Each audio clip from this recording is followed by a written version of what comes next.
Kamusta na po kayo? At sana nasa mabuting kalagayan po kayo ngayong araw na ito.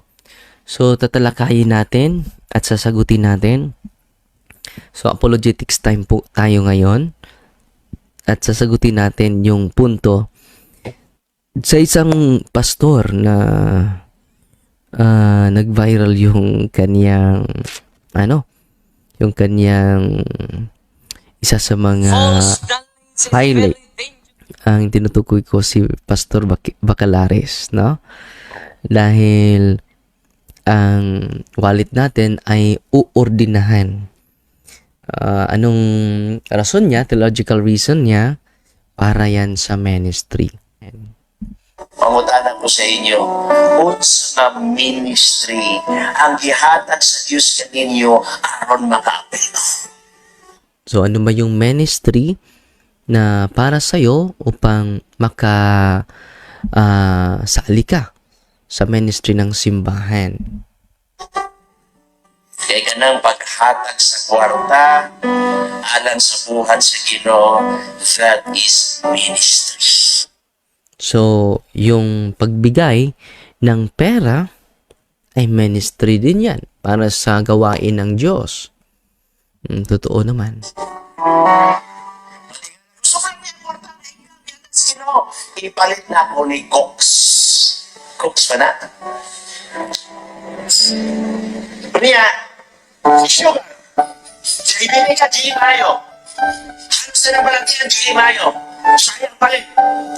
Nang kwarta, magibakapin sa Ginoo sa imuha. Di na para sa Cox. Para na sa ministry. O daga na Adventista. Wala na ibalo. Pangilang pitaka. Kailangan ng ordinal sa buhat sa Ginoo. So, yung wallet daw ay dapat ordinahan, no? Para sa ministry sa Diyos. So, ano ba yung punto niya dito, mga kapatid? So, kung ating suriin yung mga doktrina nila, ang hindi nakasulat talaga sa Biblia, no? Pati na yung lagi lang silang nag-highlight sa tithing, no? Sa offering, no? Patungkol sa pera lahat, no? Parang halos pera lahat. Merong advice sa atin si Apostol San Pablo, no? Sabi niya sa 2 Corinto chapter 2 verse 17, hindi kami tulad ng marami riyan na ginawang negosyo ang salita ng Diyos para magkapera. So ulitin natin ha.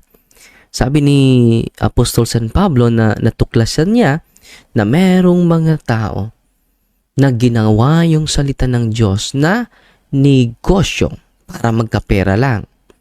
So ito po yung advice ni San Pablo, no? Sa ating lahat po ito, lalong-lalo na nasa simbahan. Hindi kami tulad ng marami riyan na ginawang negosyo ang salita ng Diyos para magkapera. Alam naming nakita kami ng Diyos. Kaya bilang mga mananampalataya ni Kristo at sugo ng Diyos, tapat naming ipinangaral ang kanyang salita.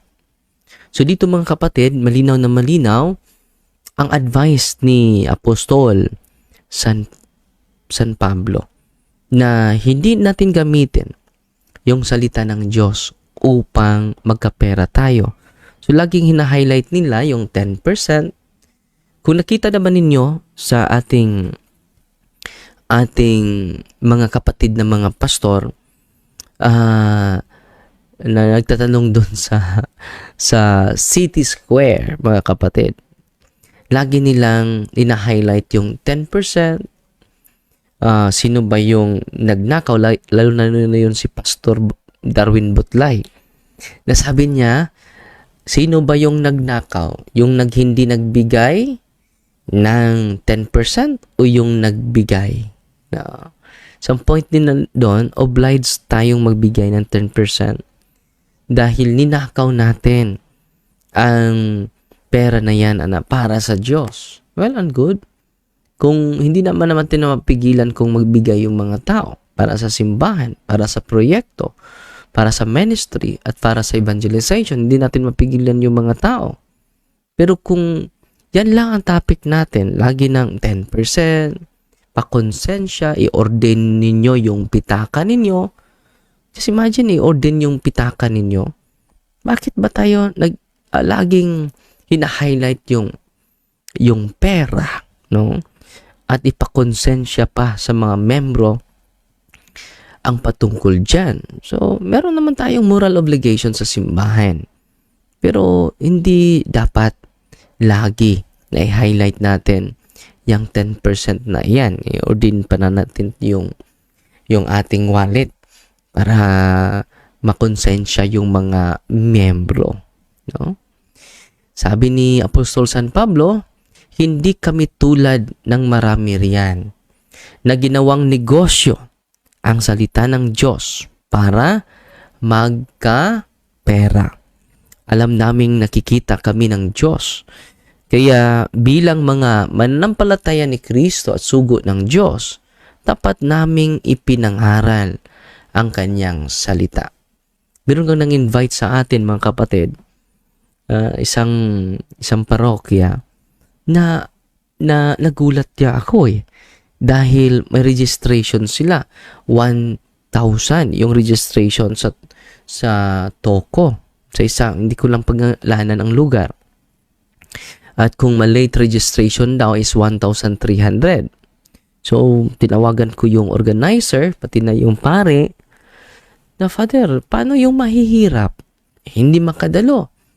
Hindi makasali sa catechism ko, sa empowerment ko. So, yung ma-empower natin, yung mga mayayaman lang, yung may 1,000. So, dapat December 6, nandun ako sa lugar nila. Pero, tinanggihan ko talaga. Hindi ako pupunta dyan. Dahil, hindi naman tayo nag-evangelize dahil sa pera. Para maka-accumulate tayo ng maraming pera. Hindi natin gagamitin yung salita ng Diyos upang magkapira tayo. So, dapat open yan. Walang registration fee. At sabi sa akin ng pare na, Father, paano yan? Meron na nakaregister.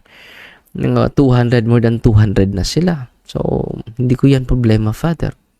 Problema na ninyo yan. Dahil hindi talaga ako pupunta dyan kapag may registration. It should be free. Para yung mga ordinaryong mga tao, yung mga walang pera, makarinig at ma-empower natin sa salita ng Diyos, mga kapatid. At sabi din ni Apostol Pablo, dapat yung mga leader, 1 Timoteo chapter 3 verse 3, hindi siya dapat lasenggo. Ito po yung advice ni San Pablo sa atin. Hindi marahas, kundi mahinahon. So, ito talaga yung mga pastor o mga leader ng simbahan. Hindi siya dapat lasenggo. Hindi lasenggo. Hindi marahas, kundi mahinahon. So, patient. Hindi paalaaway. No? Hindi laging nagsisimula ng gulo. At hindi mukhang pera. So, malinaw na malinaw to. Merong accuse sa atin, mga kapatid, na hindi daw ako mag-entertain ng isang pulubi, isang mahirap, isang dukha na magawa ng istorya sa atin. So, lahat ng mga bumabasok daw at ini-entertain ko yung may 5,000. No? No? At hindi yun nagtagal dahil hindi naman yun totoo. Kaya tayo pa nagbigay ng mga kailangan niya ng mga sacramentals. Sabi ni San Pablo sa Tito chapter 1 verse 7, sapagkat kailangan maganda ang reputasyon ng isang namumuno So maganda yung reputation niya. Bilang tagapangasiwa sa gawain ng Diyos, dapat ay hindi siya mayabang. No? Hindi mainit ang ulo, hindi lasinggo, hindi masagolero, at hindi gahaman sa pera. No? So malinaw na malinaw po itong advice ni San Pablo sa ating lahat po. Walang exempted po dito. So, hindi dapat i-highlight natin yung i-ordain yung pitaka. Grabe naman yun, no? Para lang sa ministry ng Diyos. So, huwag niyong gamitin yung ministry ng Diyos para naman magkapera tayo. Gamitin natin ang salita ng Diyos para lalago talaga ang simbahan at madami pa yung ma-evangelize natin. Sabi din ni Santiago, Apostol, itinago nyo lang ang mga pera nyo at hindi naman napapakinabangan. Sa huling araw, hatulan kayo sa impyerno dahil sa pera ninyo, hindi naman ginagamit sa kabutihan. Sayang lang ang mga itinago nyo dahil malapit na ang katapusan ng mundo. So, si San Pablo, sa Santiago, ay nag-highlight din sa kabutihan. Gamitin natin yung pera natin sa pagtulong ng mahihirap. Be generous, no? To others para magagamit natin ito at marami tayong matutulungan po. So, hindi yan para sa sarili natin, kundi para yan sa buong simbahan po. Amen? So, ngayon, ang ating team, mga kapatid, ay dumadami na yung mga evangelizers natin. At meron tayong mga market evangelizers, no? At wala po yan, no? Meron kaming nakita doon sa, nagdadala pa ng, ng sibot. Nangungulekta sa mga tao doon. Sa merkado, hindi natin ginagawa yan. Yung evangelization natin, walang special collection doon. Sa market preaching natin, walang collection doon. Dahil maraming nangangaral ngayon, hindi dahil sa tunay na serbisyo, kundi sa sarili lamang nila na mga interest. Nandyan ba yan sa Biblia? Malinaw na malinaw po, mga kapatid. At babasahin natin ang advice ni Apostol San Pablo sa Roma chapter 16 verses 17 hanggang 18. Ito po ang nakasulat. Mga kapatid, mag-ingat kayo sa mga taong lumilikha ng pagkahati-hati at gumugulo sa pananampalataya ninyo. Nangangaral sila laban sa mga aral na natanggap ninyo sa amin. Kaya iwasan ninyo sila. Sino ba ito? Yung mga laging umuusig sa mga aral ng ating simbahan po. Ano ang advice ni San Pablo? Mag-ingat kayo sa kanila. Kaya iwasan ninyo sila. So mga kapatid, yan ang advice ni Apostol San Pablo. Ang mga taong ganyan ay hindi naglilingkod sa Panginoong Hesukristo. So mabigat to yung sinabi ni San Pablo. Ang mga taong ito, ganyan, mga taong ganyan ay hindi naglilingkod sa Panginoong Hesukristo. Kundi sa sarili nilang hangarin sila sumusunod. So bakit ginawa nila niyan? Dahil sa sarili nilang hangarin. Dinadaya nila ang mga kulang sa kaalaman. Sino ba ito mga kulang sa kaalaman? Kalimitan ay mga Katoliko. Dinadaya nila ang mga kulang sa kaalaman sa pamamagitan ng mahuhusay at magaganda nilang pananalita. So, malinaw na malinaw dito, mga kapatid. So, dinadaya nila yung mga kulang sa kaalaman sa pamamagitan ng matamis nila na mga salita. mga flowering words, mga kapatid. At nandito na po yan ngayon, mga kapatid. So, mag-ingat po tayo. Lalong-lalo na sa mga kapatid natin. Kaya nga, ating evangelize yung mga kapatid natin through social media para naman dahan-dahan na. So, yun mga kapatid, dinadaya nila yung mga kulang sa kaalaman po.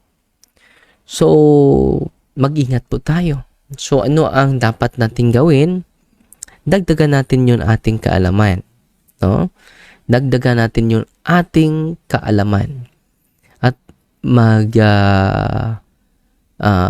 so, sa pamagitan ng social media, makatulong po ito. At sa ating YouTube channel, kindly follow and subscribe para masagot natin dahan-dahan yung mga akusasyon sa ating mga kapatid na mahal din natin at hindi natin let us go beyond personal, kundi sasagutin lang natin sila sa mga maling unawa nila sa kasulatan. Baka gagamitin nila yan para sa sariling advantage nila. So, para manatili tayo sa simbahan na tatag ni Kristo, sinasagot natin at mag-react tayo sa bawat video, mga kapatid, na ating bigyan ng linaw yung mga sinasabi nila, mga kapatid. At sa pamagitan nito, lalalim pa yung ating kaalaman at hindi na tayo madaya pa. Hindi na tayo malinlang sa mga maling aral, sa mga mini na propeta sa mga araw ngayon dahil dumadami na sila. Nakita ko yung mga tao na while nag-preach tayo, sila din ay humihingi, nagdala pa ng sibot upang makahingi sa mga nakikinig. Grabe, no? So, ang nag-operate lang ay dahil sa pera. So, hindi maganda yon. Dapat isiwalat natin yung salita ng Diyos, come what may, no? Kahit wala tayong matanggap, mga kapatid. Yan po ang tunay. At meron nga akong narinig dahil sa mga converted pastors natin na ang dami na nila, humigit na sa 100 yung mga converted pastors sa buong Pilipinas po. At sila po ang nagsabi na kaya nga pupunta kami sa may funding pala yan sa ibang bansa. So, yung benefactors nila sa ibang bansa ay magbigay ng malaking halaga. Kaya pupunta sila sa remote area. Ano naman makuha nila doon sa remote area? Wala. Pero mayroong malaking funding pala yan sa ibang bansa. Kaya nga, full of energy sila. Nadadayo sa mga remote area. Not because of evangelization, but because of the funding outside the country po. So, yan po ang totoong nangyari. Kaya nga, yung isang born again na pastor at yung tinitrain niya na pastor, makakita na sa proseso, mamulat na siya sa katotohanan sa bakit very inspired yung pastor na pupunta sa remote area dahil pala sa merong funding sa labas ng bansa at makakuha naman siya ng funding yung assistant niya, hihiwalay naman at magtayo na namang ibang organisasyon. So it is all about spiritual pride, mga kapatid. Bakit hindi naman tayo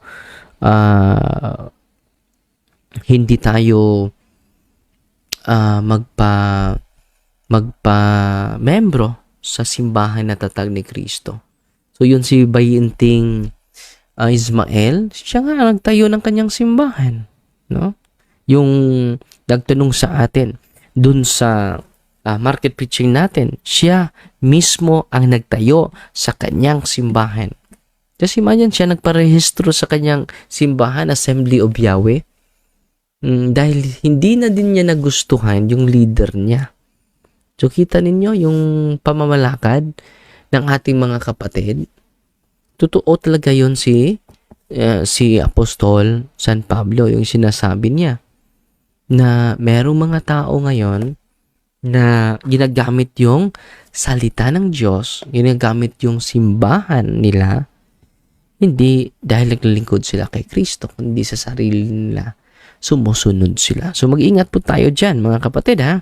So maraming salamat sa inyong walang humpay na pagsubaybay sa ating sisikapin natin na araw-araw, pero hindi natin magawa dahil minsan ay punong-puno yung schedule natin at grabe na yung puyat sa ating katawan na kailangan talaga ng sapat na pahinga para ma-full charge naman tayo sa susunod na mga araw. Amen? At patuloy po tayo magdasal sa isa't isa at huwag kayong mawala ng pag-asa. Let us anchor our life, our day to the Word of God, because the Word of God is eternal, permanent. No? Magunaw ang mundo, pero yung salita ko ay hindi magugunaw, hindi mawawala. Amen? In the name of the Father, and of the Son, and of the Holy Spirit. Amen. Heavenly Father, in the name of Jesus Christ, our Lord and Savior, by the power of the Holy Spirit, we pray that the cleansing power of the precious blood of your Son come upon us right now. Purify us and wash us clean with the blood of Jesus, from the top of our heads down to the very soles of our feet. Let His blood penetrate the very marrow of our bones, to cleanse us from any entanglement from whatever spirit we have come in contact with during the course of our intercession. Anoint us with the gifts of the Holy Spirit, and repress our body, soul, and spirit. And by the sign of your holy cross, drive away all evil spirits from us. In the name of the Father, and of the Son, and of the Holy Spirit. Amen. The Lord be with you and with your spirit. May Almighty God bless you, protect you from all evil, and deliver you from all sickness. In the name of the Father, and of the Son, and of the Holy Spirit. Amen.